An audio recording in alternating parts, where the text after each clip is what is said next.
Onion कोबी पराठा बनविण्यासाठी एक जुडी कांद्याची पात स्वच्छ धुवून घ्यायची. त्याच्यानंतर एक गाजर आणि हा थोडा कोबी होता माझ्याकडे शिल्लक, तो कोबी घेतला आहे मी. आणि हे कांद्याच्या पातीचे मोठे कांदे ते सुद्धा वेगळे करून घेतलेत. आणि 7-8 हिरव्या मिरच्या आहेत. तिखट तुमच्या आवडीनुसार घ्या. 4-5 मोठ्या लसूणच्या पाकळ्या, लसूण आपण किसून घेणार आहोत. आणि 7 ते 8 हिरव्या मिरच्या घेतल्या आहेत, तिखट पाहिजे म्हणून. तर तिखट तुमच्या आवडीनुसार घ्या. माझ्याकडे छोटासा कोबी होता शिल्लक राहिलेला, तोच मी वापरत आहे. तुमच्याकडे जर कोबी असेल जास्त तर वापरू शकतात. गाजर मोठ्या होलच्या साहाय्याने किसून घ्यायचे.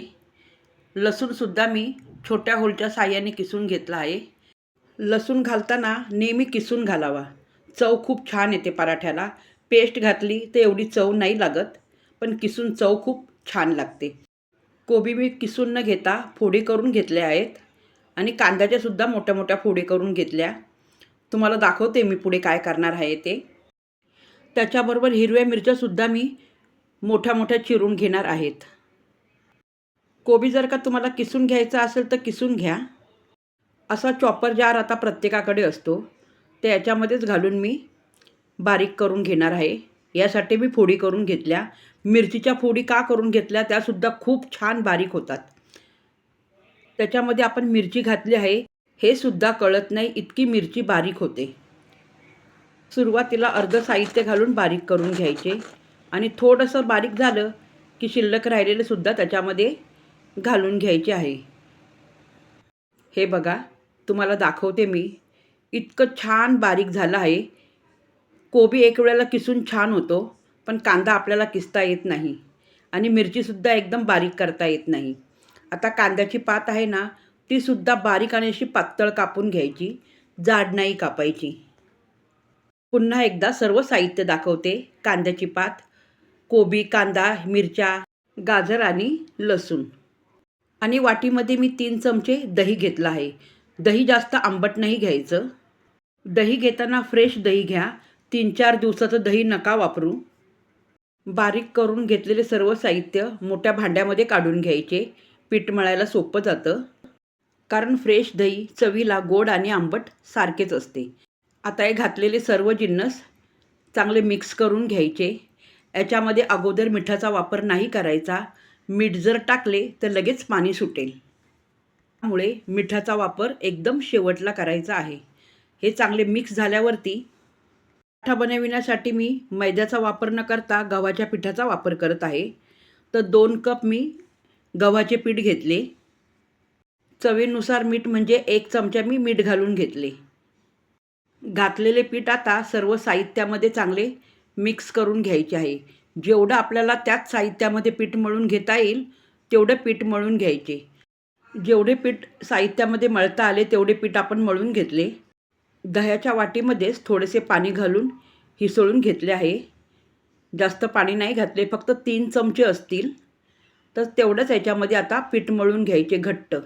जितके तुम्हाला पीठ मळून घेता येईल तेवढे पीठ मळून घ्या. पाण्याचा वापर जरासुद्धा नका करू, नाही तर पीठ सैल होईल आणि पराठे करता येणार नाही.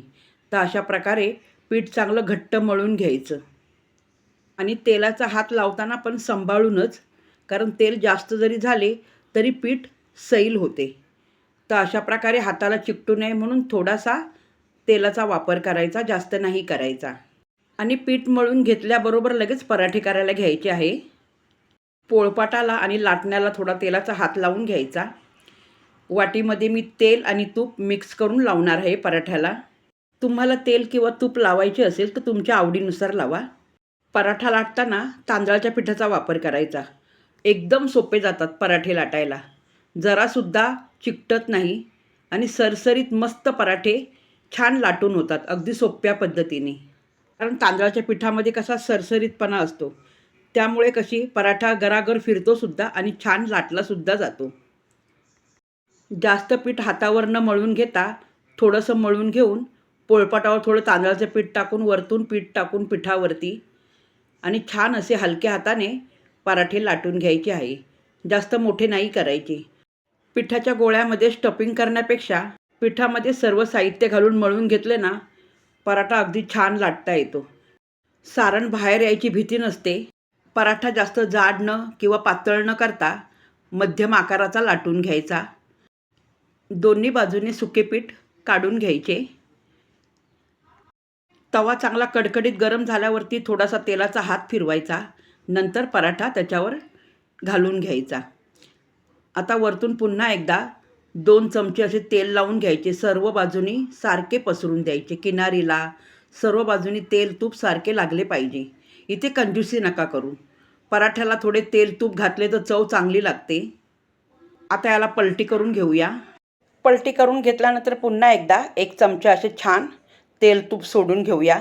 सर्व बाजूने सारखे लावून घेतले की पुन्हा एकदा खालची बाजू पलटी करून घ्यायची. व्यवस्थित भाजून झाली की नाही जरा चेक करायची असते ती. तुम्हाला दाखवते मी पलटी करून. दुसरी बाजूसुद्धा छान भाजून झाली.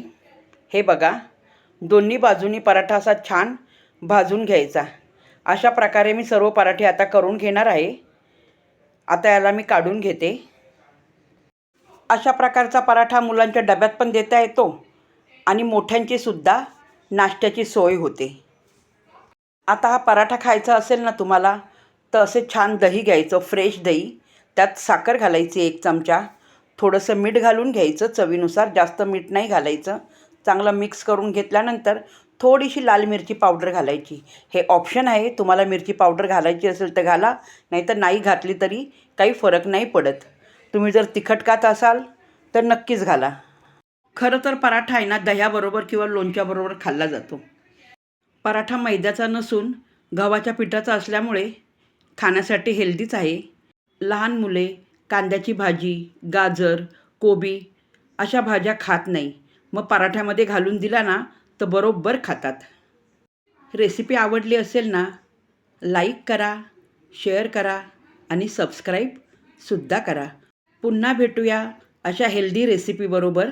तोपर्यंत नमस्कार.